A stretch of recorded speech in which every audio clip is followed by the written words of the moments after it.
What is up, IDP enthusiasts? Welcome to Shoot the Gap, the fantasy football IDP podcast here at Fantasy and Frames. We got some free agency reactions to get to.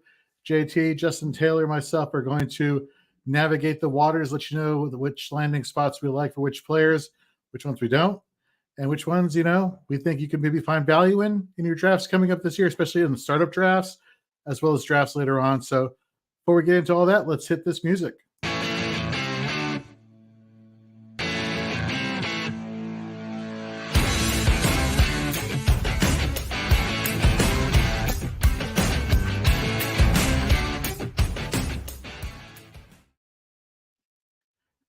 For those of you who don't know, JT just joined myself, Stacey Perez, Tyler Heil, and Keith Fleming on his very first Dynasty podcast episode here on Dynasty 365 earlier today. JT, my friend, how are you doing? How's it been the past hour since we've seen each other? It's been good. We had a little bit of technical difficulties. I'm actually on the road, you could say. I've got a friend having a NCAA draft bracket fill out party at his auto dealership. We did a NCAA betting stream on the Stew with JT Brew earlier tonight. So we've been here. I forgot I somehow dropped my computer cord and then my computer died the last show. I got the cord. It's back in. We're ready to go. Hopefully no more technical difficulties throughout the night, but I'm pumped. NCAA tournament time, one of my favorite times of the year, but I'm also pumped to talk IDP free agency. We were just talking before the show. I love college basketball. Don't get me wrong, football is a passion. But peek behind Jorge's curtain here. I grew up a basketball fan. I started basketball, first, played basketball. It'll always hold a dear place to my heart. This is my favorite time of year. There's nothing like college basketball. However, I feel like I've gotten to the point where auto pick is my friend or eeny miny mo is my friend. And it kind of makes it that much a little bit more fun because now you can really start getting invested in teams and players that you had no clue existed. For example, I just found out the other day that North Carolina State actually upset North Carolina when they had a losing record in the ACC, which is freaking hilarious. But you never know. This is the time of year where madness happens. That's why they call it March Madness. And when it comes to IDP free agency, we don't really call it March Madness, but you could kind of consider there was some madness going on. Kind of there. You're right. A little March Madness before we got to figure out what we call April. April's draft time. So I got to come up with some kind of good moniker for that. But yeah, I grew up in a college town, Champaign, Illinois, where the University of Illinois is. And they're, big football fans, but die-hard Illinois basketball fans. So yeah, I grew up loving basketball and football, both, college basketball, especially. No, 100%. Just a little programming recap here. As you all know, it's Fantasy and Frames Wednesdays. Starting at 8 o'clock, we had a Dynasty 365 episode with hosts Stacey Perez, Tyler Heil, myself, and JT. We had our very first episode talking about rookie wide receivers. We're going to have part 2 coming out next week at a special time on Monday at 8:30 p.m. Eastern.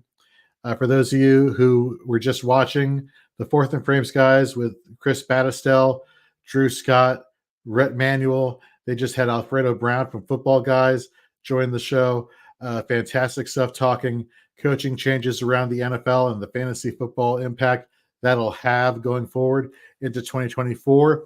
If you haven't watched those, first of all, head over to our YouTube channel, like, subscribe, give us a follow, hit that notification bell, because we've been putting out a lot of content, a lot of short video content, a lot of long form video content, whatever type of content you want to watch and absorb fantasy football goodness from, we have it there for you over on our YouTube channel. And also don't forget to head over to fantasyandframes.com, check out all of our free rankings, check out all of our articles, just gearing up for the, we're in the thralls of startup season. We're in the thralls of rookie season, NFL draft next month. And then next thing you know, things are going to really pick up when it comes to your rookie drafts for Dynasty, whether it's on offense and for IDP. So speaking of IDP, why don't we just get into some IDP talk? Let's talk about the free agents that found really advantageous spots. JT, let's start with the Houston Texans, shall we? Last year, the Texans last year in the NFL draft got Will Anderson. an elite edge rusher. Came out playing lights out last year. The pass rush run rate was fantastic, playing opposite Jonathan Grenard. Grenard goes to Minnesota in free agency, but look who just happens to land opposite with him, Danielle Hunter, who coincidentally was a former Minnesota Viking, now with the Houston Texans. From an opportunity standpoint, from one elite edge rusher feeding off of the other elite edge rusher point of view, how excited should fantasy managers, whether you're a dynasty manager who has Danielle Hunter or Will Anderson, or you're thinking about them in redraft this year, how excited should they be for both of these players? I absolutely love this duo. I think Hunter, he could have gone a lot of places. He could have went some places. There's, reports that he could have got more money a few other places. He wanted to be in Houston. I absolutely love what they have done on the defensive side of the ball. To me, this is a great matchup with guys on each side. We've seen this, throughout history in the NFL. When you have one great pass rusher, it's amazing. When you can put another guy opposite of him, it's so much better because now it's really hard for teams to double team. It opens up the other guy. We saw this in Pittsburgh with TJ Watt when they added Alex Highsmith on the other side. When Chandler Jones was playing well with Max Crosby, it made a difference. Whenever you have two guys can come from both ways, I think it's that much better. Already loved Will Anderson. I think this helps him a ton. I think this helps his growth. I think Hunter's going to teach him a lot. And I think Hunter being on the opposite side of a guy like Anderson is also going to help him. I think this is going to be one of the better pass rushing duos in the league. We here at Fantasy and Frames, we take part in the Fantasy Pros ECR competition. Nate Markham here has been in the top 5 for the past 3 years, top 10 past 3 years, just absolutely crushing it. So we like to kind of, when we talk about fantasy points, we like to use Fantasy Pros' fantasy point scoring system, just because it's easy, it's accessible. You yourself who's watching this show or listening to this podcast can go on their website, look at the fantasy points, see how they ultimately help you for fantasy football, because that's what it all comes down to. We're talking fantasy football. Danielle Hunter using Fantasy Pro scoring, DL won last year. And that's, with DJ Wanham playing on the other side, and no disrespect to DJ Wanham, he's not Will Anderson. So, you look at some of the elite players you have, like finishing in the top 5 at defensive lineman, Danielle Hunter, Max Crosby, Josh Allen, the other Josh Allen, DeForest Buckner. Rare that you see a defensive tackle that high, but that just goes to tell you how much of a disruptor he is as a defensive lineman for fantasy football. Aiden Hutchinson rounding out the top 5. Is there anybody out of those top 5 you could see usurping Danielle Hunter this year, given the fact that he is playing with a different team? Or do you think because he's landing in Houston, playing opposite Will Anderson, the chances of him repeating as the DL1 again this year is very high? I actually like him to stay up near the top there. I tell you what, I traded him in an IDP league. Was it last year, the year before, to get Christian McCaffrey? It was a big deal. It was like 4 or 5 players on each side of the deal. I liked him a ton, but that was the one spot I was pretty heavy at, was defensive end. When they moved everybody over, I had TJ Watt, I had Alex Highsmith, had a lot of guys. And then I really needed a running back. Man, watching him last year, just a little tear in my eye. He wasn't on my team anymore in that league because he was fantastic. I think the whole defense for Houston is going to be better. So I actually think their defense is going to be better than the Vikings were last year. So I think that only helps Hunter, because I think this team is going to be not only good, I think they're going to be up in a lot of games where the Vikings were playing from behind a lot. That never helps pass rushers. They're going to be up a lot in Houston, which is going to give him all kinds of pass rushing opportunities that I love. I think he finishes top 5 and definitely has a chance at number 1 again. I actually think this is a better situation for him than it was in Minnesota. Yeah, we talk about the defense. Let's talk about another addition to this defense here for the Houston Texans. He played on a 1-year deal, a 1-year prove-it deal for the Tennessee Titans, coming over from the San Francisco 49ers. Bet you they wish they still had him. Azeez Al-Shaair landing in Houston via free agency. What do we make about this? Because, the linebacking room last year was very rotational. You had, the emergence of Christian Harris. They drafted Henry To'oTo'o last year. Now you bring in Azeez Al-Shaair. Do you think that linebacking core gets a little bit too muddled here? Or do you like Azeez from a fantasy standpoint? The guy finished, I want to say, in the top 20 in Fantasy Pros point scoring. He finished as the LB 15 last year. What are your thoughts on Azeez here? I tell you what, he's a guy I like a ton. I liked him. I was picking him up for scraps in a couple dynasty leagues last year. He's a guy out of Florida Atlantic, a school close to my heart. My sister and my brother-in-law went there, so I pay attention to them big time. My brother-in-law is actually in the Hall of Fame there. Played basketball there. One of their all-time leading scorers, absolute stud.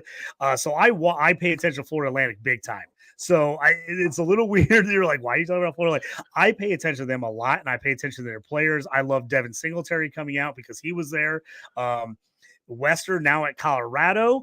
If you play C2C or CFF, I think he's going to be an absolute beast in that offense at wide receiver. He's a guy I was trading for everywhere. People were like, oh, he hadn't had a big year, just, first year in Tennessee. I was trading, especially when I was desperate for linebacker help in bigger leagues where there wasn't a lot of guys on the waiver and I needed to pick up some guys that I could count on starting every week. I made multiple trades for him last year, and the teams that I traded immediately at the end of the year was like, why did I give him to you? They were pissed. They were pissed because he had a monster year, and I was trading him for like a 4th or 5th round pick in, like a 7-round IDP league. And they're like, oh my gosh, he's awesome. I'm like, yeah, I know. I love it. I love this move because I think Houston's defense is going to be way better than Tennessee's defense. Now, sometimes for IDP purposes, that hurts you because you don't get as many tackles. You don't get as much stuff. So, Shazier, I think for him, he's a slightly undersized guy. As far as inside linebacker, he's not very heavy. So I think the fact that they actually have added these guys on the DN, I think, and I might be jumping ahead on you here a little bit, but the Danico Autry signing to me goes right along with this. I love Danico Autry. I loved him on the Colts.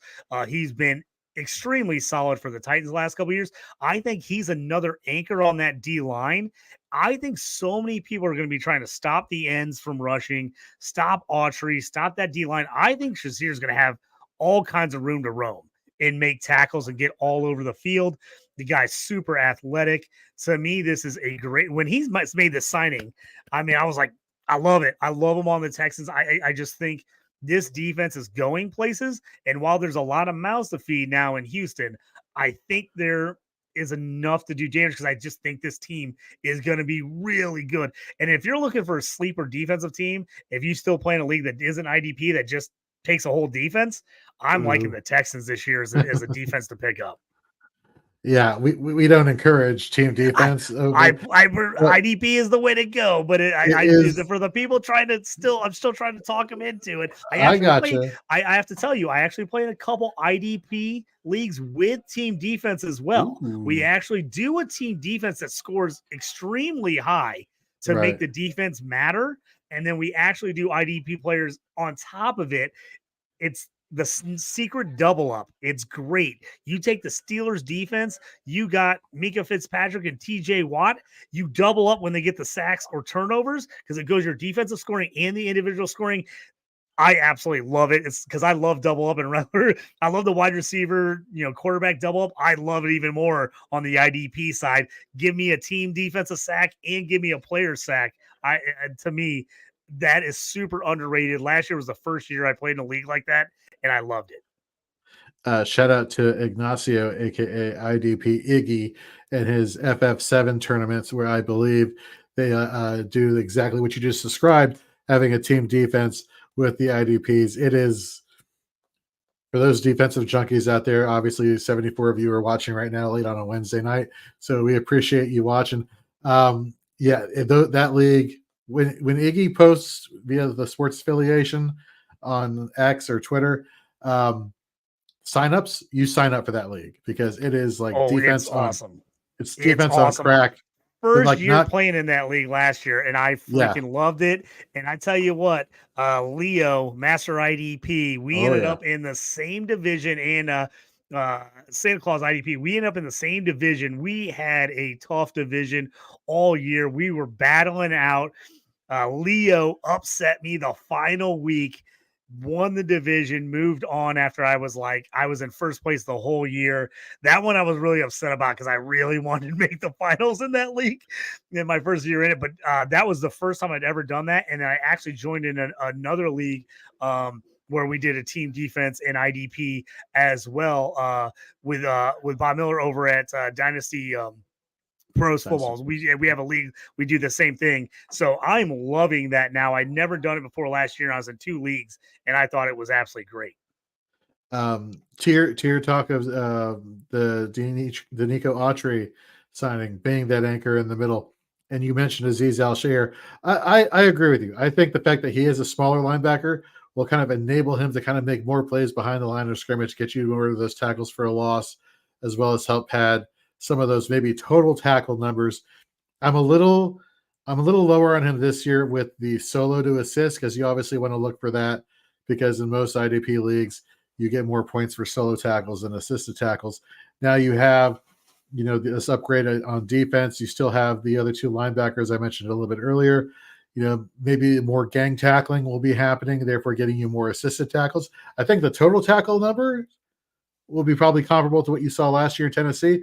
But what really made him really valuable in Tennessee last year was that it was Aziz Al-Shaair and insert who, Exactly.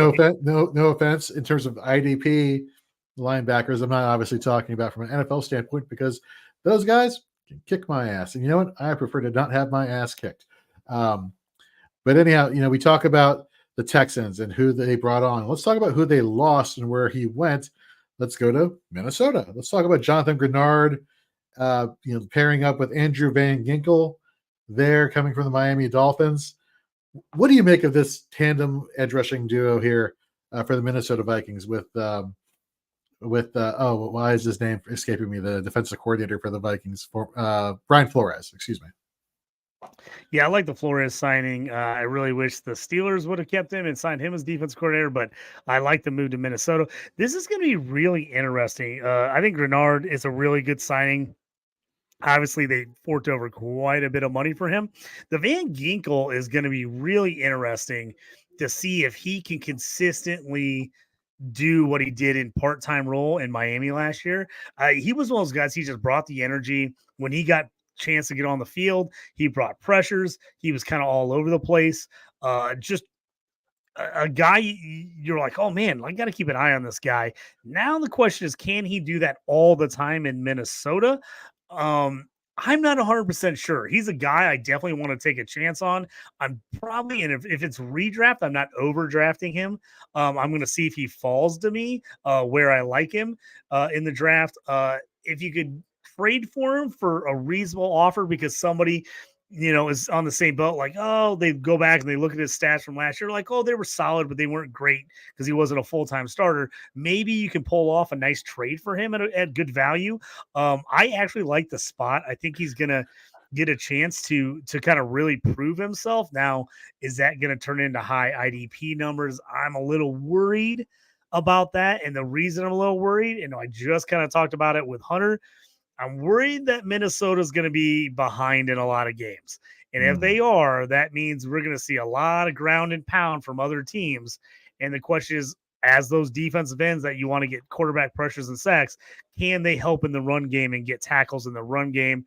That would obviously vault his worth if that production comes where he's getting quite a few tackles in that. So that'll be interesting to see if both those guys, how many tackles they can add to their sack and pressure totals. No, 100% agree. I will say though, I'm a little bit higher on Van Ginkel because, you mentioned the full-time role or the lack thereof.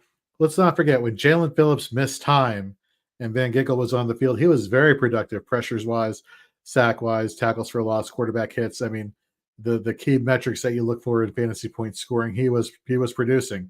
And what really helped him out was he had Bradley Chubb on the other side, who was having a career year until he had that ACL injury, which to this day I still feel bad for the guy. I feel bad for like all the defensive linemen for the Miami Dolphins. They all just took a hit last year. It was.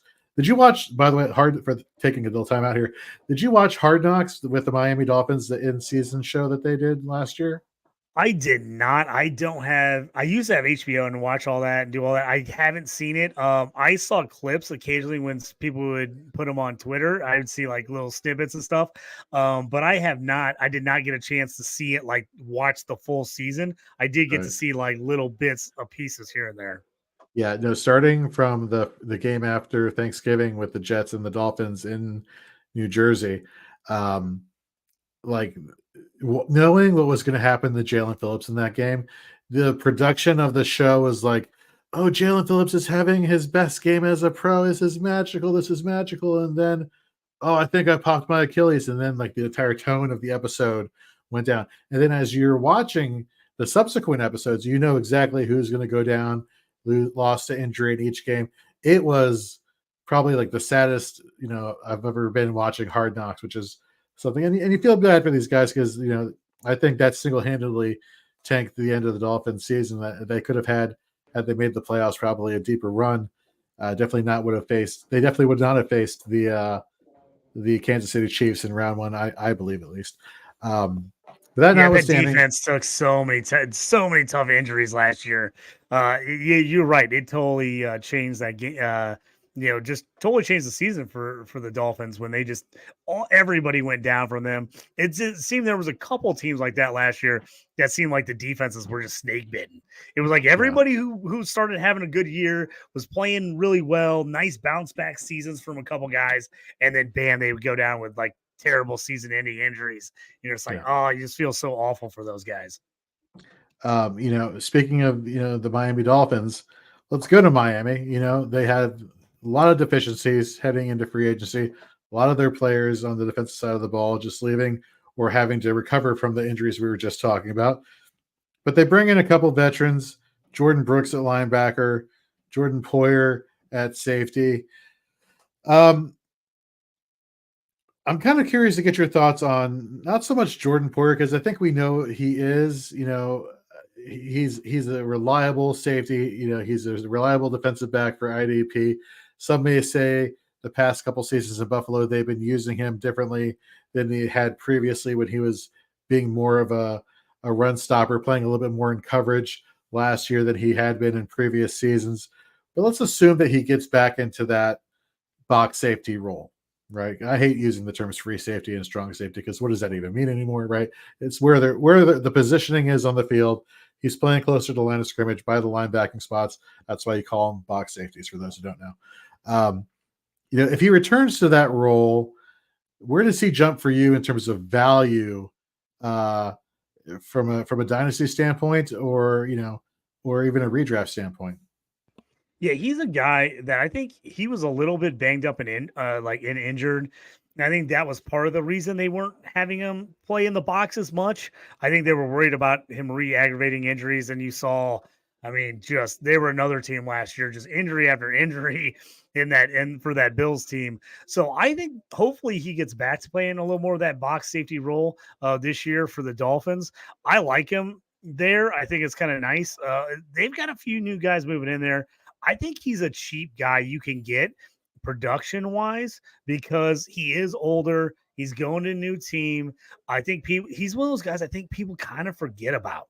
And in redraft, I think you can kind of wait on him for a long time and you could still get him and get pretty nice production out of him. He's a guy I wouldn't mind going and getting in dynasty still. I think he's got a couple years left. I don't think he's one of those guys that is like on his last leg. So I actually still like Poyer. I've got him on a few teams right now. If I had somebody looking to move him, I wouldn't mind acquiring shares. I still think he can be valuable for IDP purposes. So normally I would not put this on screen, but it's late at night. We could have this on screen. Jamie over in the chat. Generally, when you start your comment with "I might be really high," the answer is you are. First of all, uh, but your logo below looks like you all got a G string in something, something, something, something. Um, Jamie, we love you. We love you. We love your support here at Fantasy and Frames. You always bring it in the comments. Never change, my friend, but you probably are really high right now. I am totally now trying to look at that and see what he's saying. I like saw the comment. I'm like, okay. I'm like trying to look in. I was like, I kind of see it. I kind of don't. It's like, how high are you? Are you one blunt, two blunts, or three blunts in right now, Jamie? Let us know in the chat. That pretty much guarantees comment of the day. He wins. Yeah, he wins. Comment of the day right there. We love you, Jamie. Switching to Jordan Brooks, though. They brought in David Long last year, but we saw that there was some issues with snaps or where he's going to be playing. Was he going to be playing more of a coverage role, being more, or is he going to be more playing with the run and playing against the run? But you have Jordan Brooks here coming over. Do you think he gets overdrafted, or you think his dynasty value gets overinflated because of all of his time in Seattle, being a prolific IDP linebacker? Because there is a difference between like how he was as a real linebacker versus in the NFL versus, an IDP linebacker. What are your thoughts on Jordan Brooks here, JT? Yeah, he's definitely an interesting one. Coming off the injury, he gave us a little more last year than I think most people thought he was going to give coming off that injury. So it was a nice bounce back. I kind of think you're going to get some of these Dolphins defenders a little cheaper than normal. And that's because I just think a lot of people out there in the community look at the Dolphins and they think offense, offense, offense, and they don't really think about some of the defensive players. Now, the Dolphins linebacker crew was a little bit of a mess last year. Who were they starting? Where were they going to play? How are they going to use them? It was definitely frustrating if you're an IDP manager. I mean, Jerome Baker at some points looked great, and then all of a sudden you're like, he disappears. You just weren't sure what was going to happen with him. I'm hoping Brooks settles in here and puts together a pretty nice IDP season. I still like him. I'm still taking him. I'm still drafting him, but I'm going to be cautiously optimistic. I'm probably not taking him super high. There's probably a handful of guys I like in front of him still, just at this point, just because we don't know about this Dolphins defense. How are they going to use them? How is it going to be implemented? So that has me a little nervous, but I don't hate the talent. I like the talent there. The one guy I'm really interested to see what they do outside of Brooks is whether Anthony Walker can bounce back. Had a couple really bad injuries in Cleveland. He was very solid for the Colts a couple years ago. First year in Cleveland, he was pretty good. Couple bad injuries, never really, 2 years ago got hurt. Last year really struggled to kind of fit back into the system and make it. This is obviously, kind of a prove it deal here, 1-year deal. See if he can make it. I'm interested to see if he can become IDP relevant again, because he's, to me, in redraft, man, I might take him super late or like put him on my watch list on the waiver wire and see like, hey, how is Miami using him? Is he going to be in the mix and maybe look to pick him up early on in the season? But he's one, I feel like he's a big mystery. If you're already worried, like kind of questioning Jordan Brooks, like, hey, how's he going to be in Miami? You're really questioning Anthony Walker and how he's going to end up being in Miami. So it's going to be interesting to kind of see how they use those guys. For me, I'm probably taking Poyer more and not over those guys. I'm not going to like draft Poyer over Jordan Brooks or anything crazy like that. But Poyer's the guy I'm probably going to look for because I just think I can get him at a really nice value this year.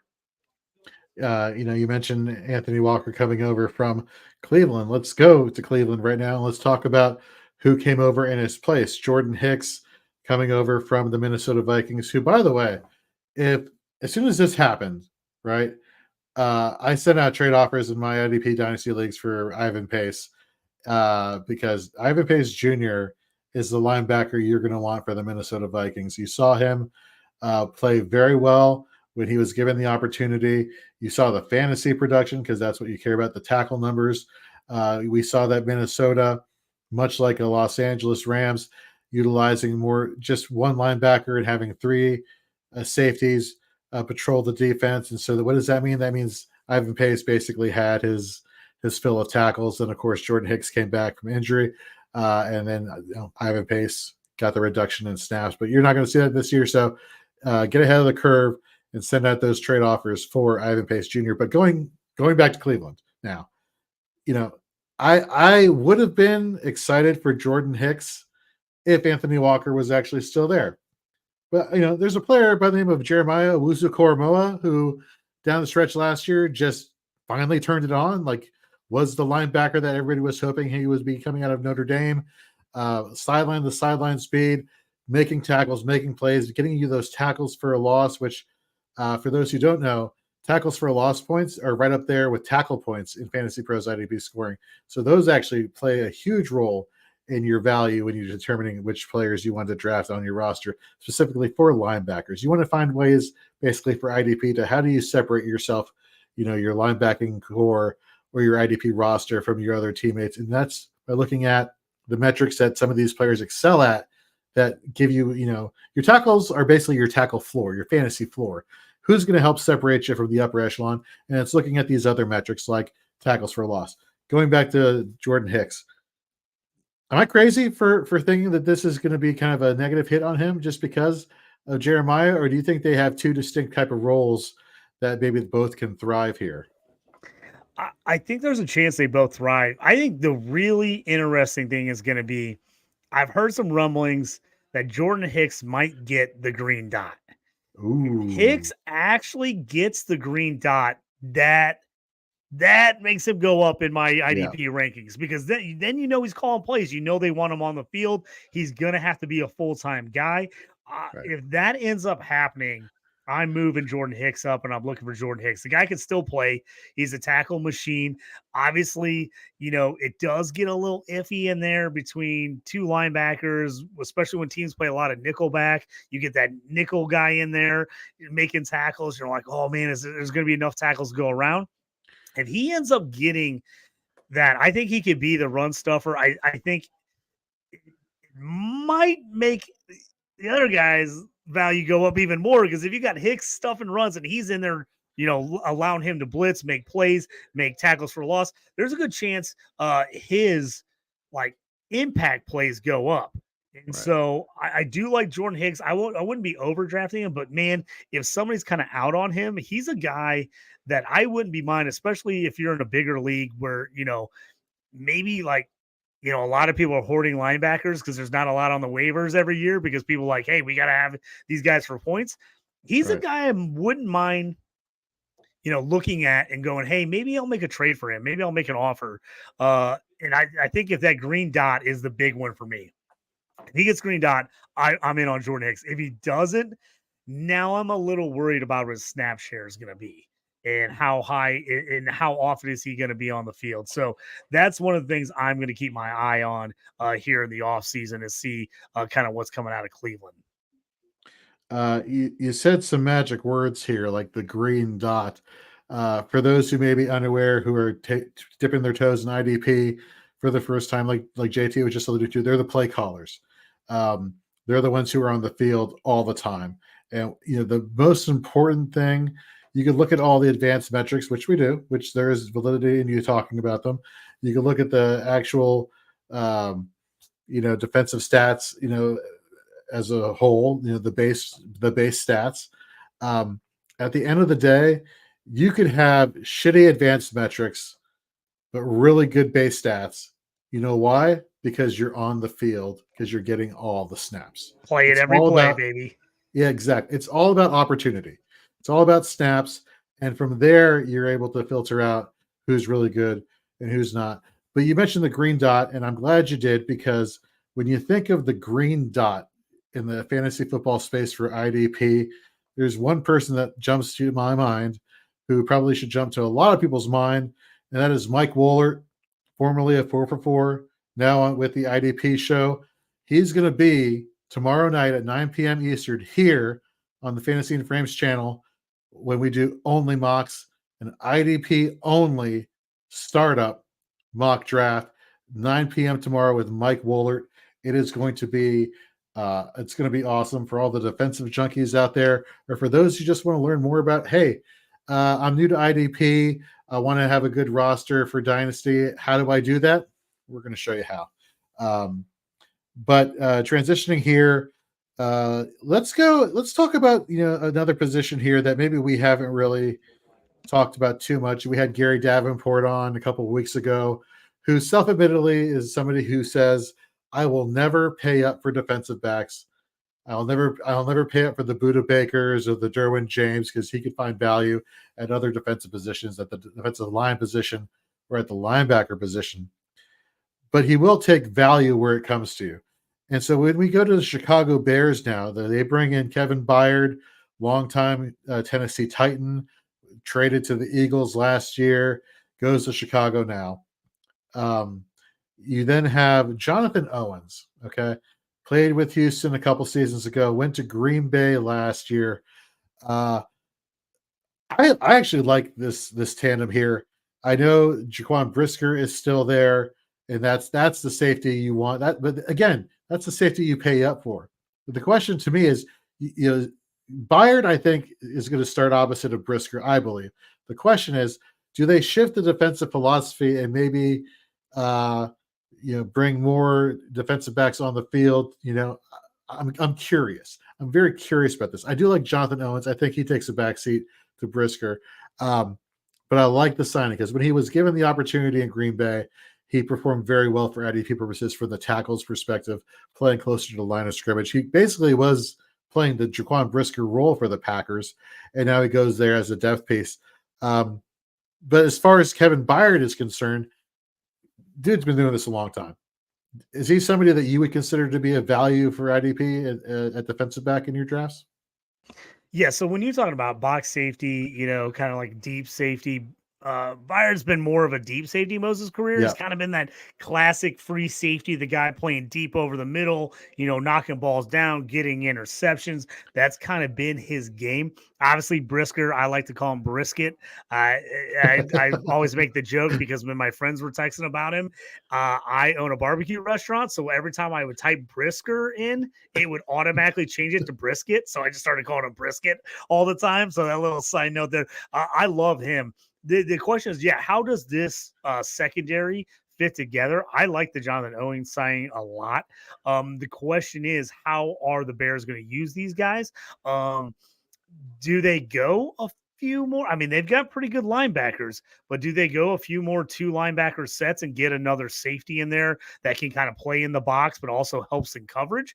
I think if they do a little more of that, I think you could see Owens and Brisker both on the field a little more often. So it's going to be very interesting to see some of these guys.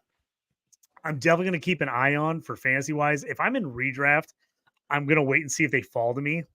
If I've got them in Dynasty already, I'm going to hold them first couple weeks. If I got somebody else I can start over them, I probably will, just to kind of see how they're going to get used in their new situation.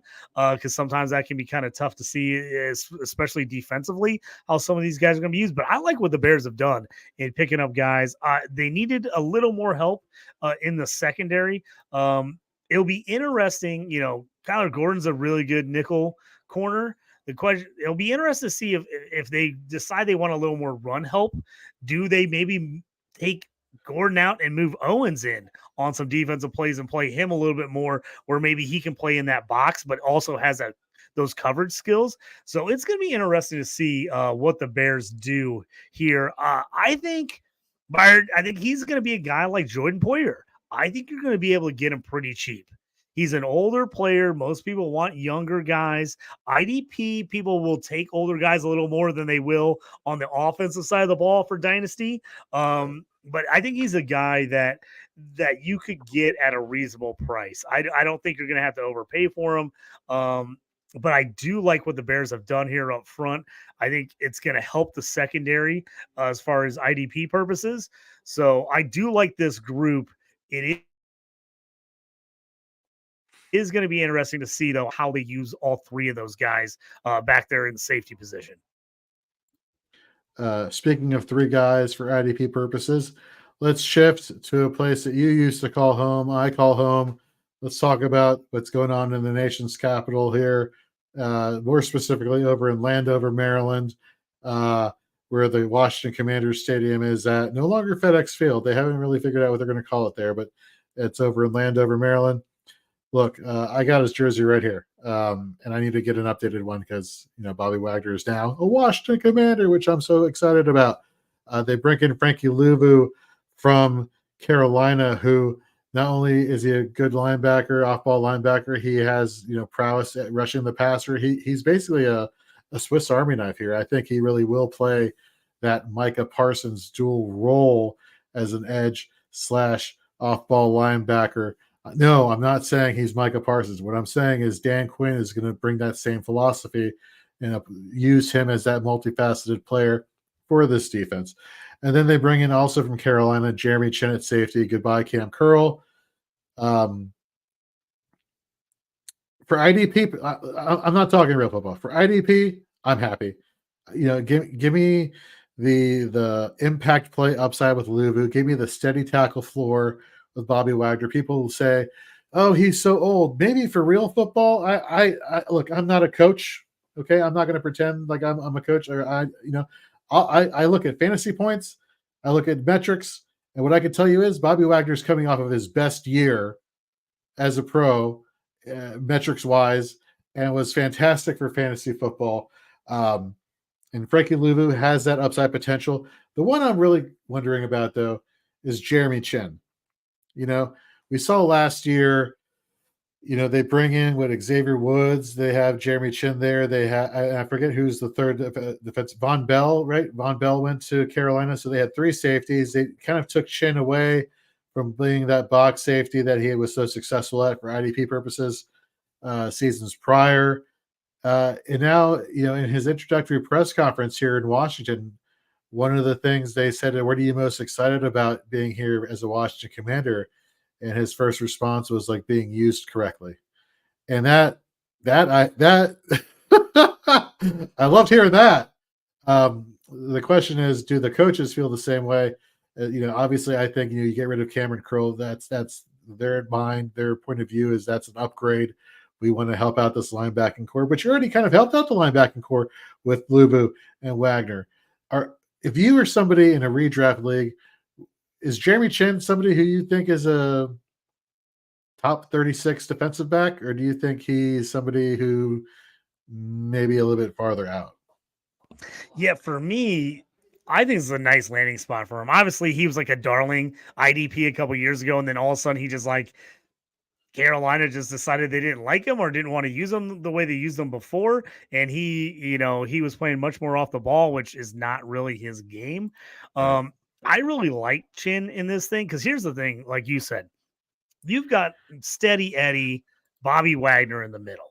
Now you can build around him because he's going to do what he needs to do. He's going to be in the right position. He's going to make tackles. Now that really opens things up for you as a defensive coordinator, as Dan Quinn. You now can use Frankie Louvu in a bunch of different ways. He's one of the best inside linebackers in the entire league at rushing the passer.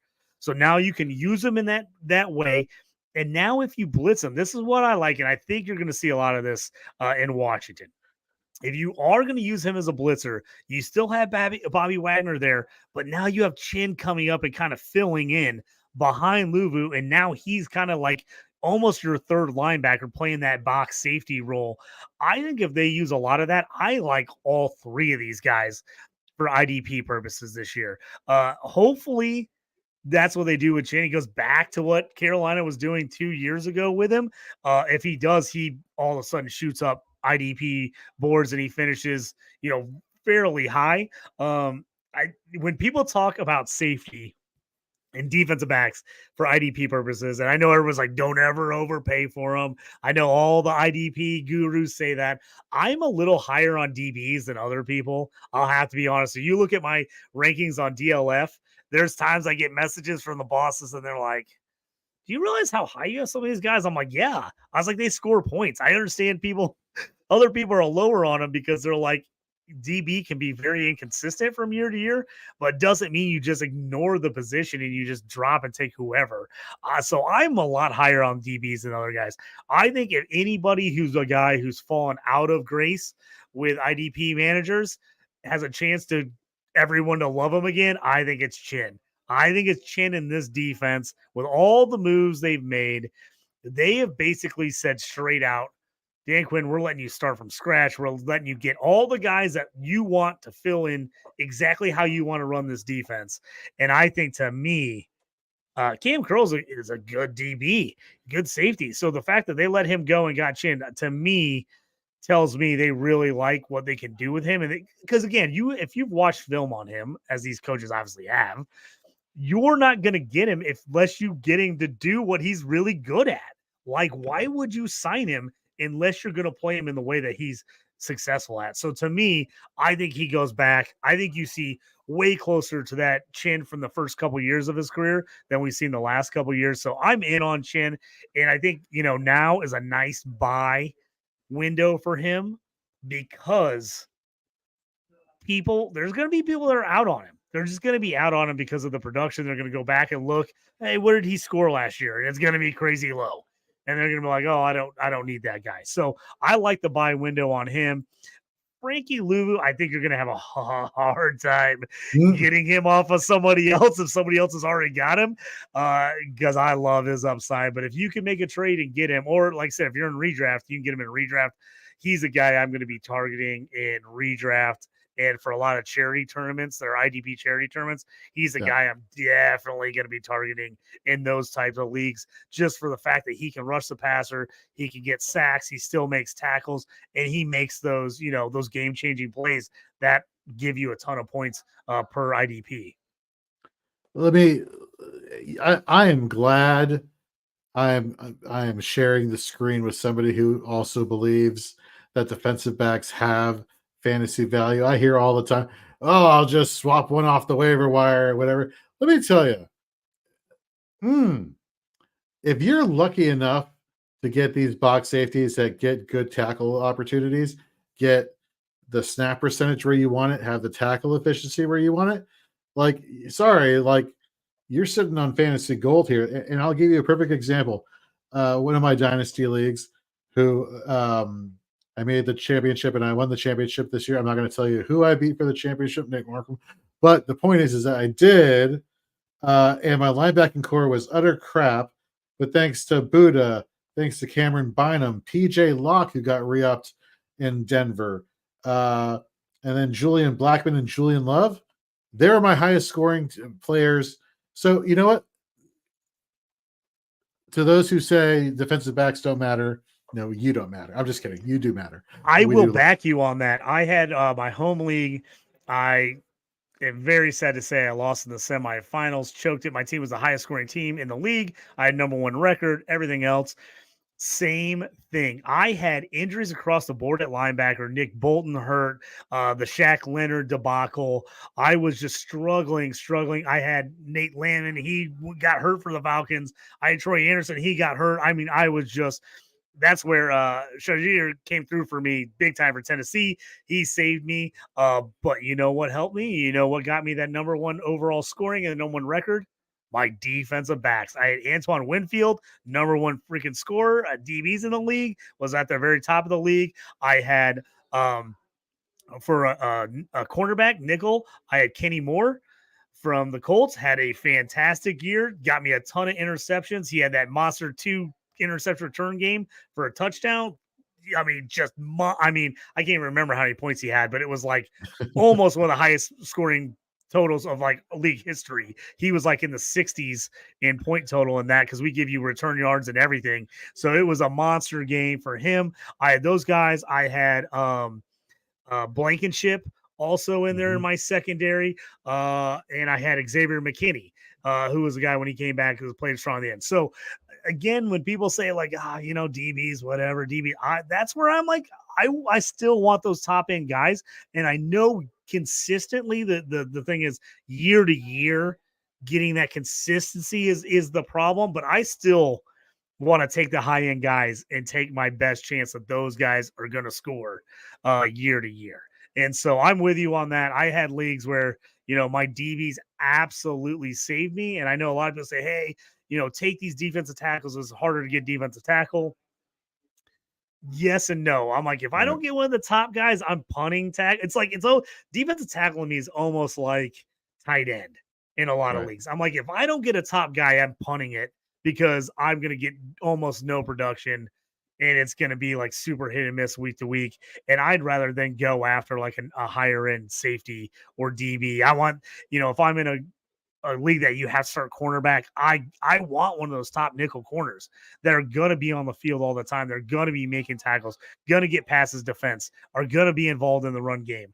Like those are the guys I want. And I want those box safeties, like you said. I want an Antoine Winfield that's out there getting sacks, interceptions, forced fumbles. He's making tackles. He's doing everything, and he's making all the plays to make it happen. So I'm one of those guys. If you ever look at my rankings next to everybody else, you're like, man, this guy, he's like 30 spots higher than other people on these other. That's why I'm not in the boat that I just completely think DBs or whatever, just take whoever you can get. I still want that talent at the top. Now, am I gonna way overdraft him over like high end defensive ends and linebackers? Probably not. But I am going to take the top end guys over maybe my third or fourth linebacker or over like a middle of the road defensive tackle. That's my little spiel for DBs. No, I love it. And something tells me that when I drop this episode in the little clip maker that makes all of our YouTube shorts and TikToks, that this entire DB love fest we just had right here is going to be right at the top of the recommended list to share. So let's do some rapid fire just before we end the show today. Let's talk about some linebackers and some linebacker landing spots and who out of all of these do we like the most here. Let's start with the Denver Broncos. They lost Josie Jewell, who went to Carolina. They brought in Cody Barton.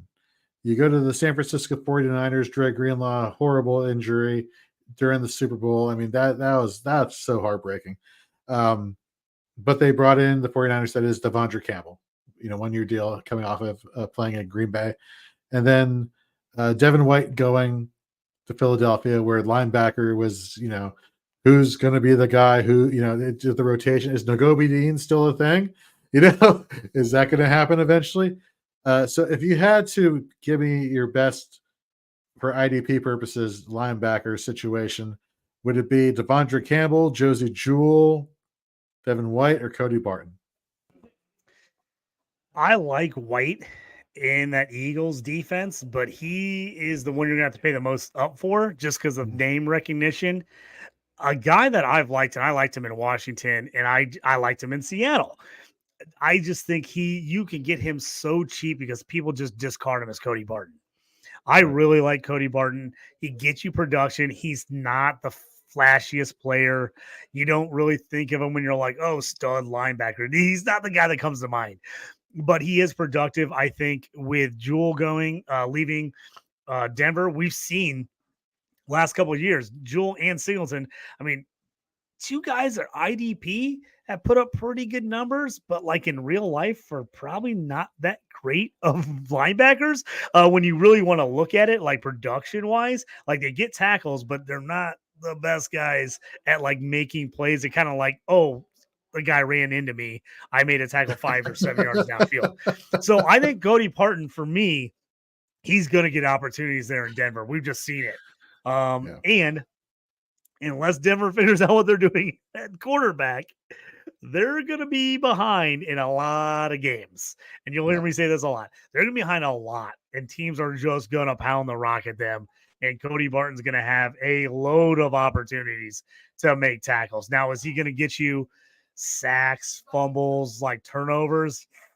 I don't know if he's going to get you that, but he should rack up quite a bit of tackles, solo tackles, and assists. And I just think you're going to be able to get him for very nice value. I don't think anybody, unless they're just a diehard guy who's been following Cody Barton, I just don't think you're going to have a lot of people who are like, think he's worth a ton. So he's a guy I would be targeting in that situation. Devin White, I love the opportunity there in Philly, but he's going to cost you the most, obviously, with the name recognition. It is if he can get back those turnover plays. And Jewell, I mean, in Carolina, he would probably be my third guy, just because with Luvu gone, I mean, there's going to be tackles to be had there. Again, another team that expects to be pretty bad again. So he's another guy I think can rack up tackles and just a guy that people kind of go, when you bring him up. You know what I mean? It's like people like you'll Right. take him on your team, but nobody's racing to draft him. They're not like, oh, I got to get Josie Jewell on my team. But he's a Right. guy that's productive, especially where you can get him in drafts or, his dynasty value. You could probably trade for him for not having to give up a whole lot. You could probably grab him. 100% agree. That's why you're one of the best, Justin and IDP. Couldn't have said it better. So that's going to wrap up our free agency fallout episode here on Shoot the Gap. Really appreciate you all tuning in. We know it's late. We really do appreciate all the hardcore IDPers or those learning IDP for the first time. That's what we're here for, to help you learn and get better and have fun playing IDP fantasy football, because we believe IDP fantasy football is the way to go. JT, before we go, why don't you tell the people what you're working on, whether it's fantasy football or anything else related? Yeah, thank you. You can check out my show that I host, The Stew with JT Brew. We do uh, all kinds of stuff on there, a lot of betting shows, odds and ends, anything to do with fantasy. I have a hockey podcast every Wednesday night. Usually goes on earlier than this. I moved it to last night just because we had a ton of stuff going tonight. I didn't want to pile up too much. So check that out if you're into the NCAA tournament. Last second before things get going tomorrow, I did a show on The Stew with JT Brew. Look that up. We did a hot betting kind of our favorite bets, long shots, parlays, some different stuff like that. So if you're into that, check it out. And then always find my rankings on DLF or IDP. I just updated my rookie rankings, and I'm hoping I've kind of slightly started to adjust my IDP top 150 rankings, but I'm going to really hit that hard here in the next week and kind of start really figuring that out. So jump in there and take a look at that. And then, always check out, hoping to get some articles out on some free agent guys here. And fantasy and frame. So hopefully get that stuff out here shortly as well. A couple written articles for you people, get back at it. What I used to do all the time, writing the newspaper, old school days, the newspaper back when I was younger. Love it. Love it. As for me, you can catch me tomorrow night on Fantasy Football Weekly with Kevin Tompkins and Keith Fleming. Then afterwards, I mentioned earlier in the show, Mike Woolert from the IDP show, formerly a 4for4, will be joining me for IDP only startup mock draft on our show, Only Mocks, wink, wink. So it should be definitely scandalous. Not really. We just like the name. And the logo looks pretty sweet. For those who are pro wrestling junkies like myself, Inside the Squared Circle, a new podcast by Keith Fleming and myself, completely unrelated to fantasy frames, but we like pro wrestling.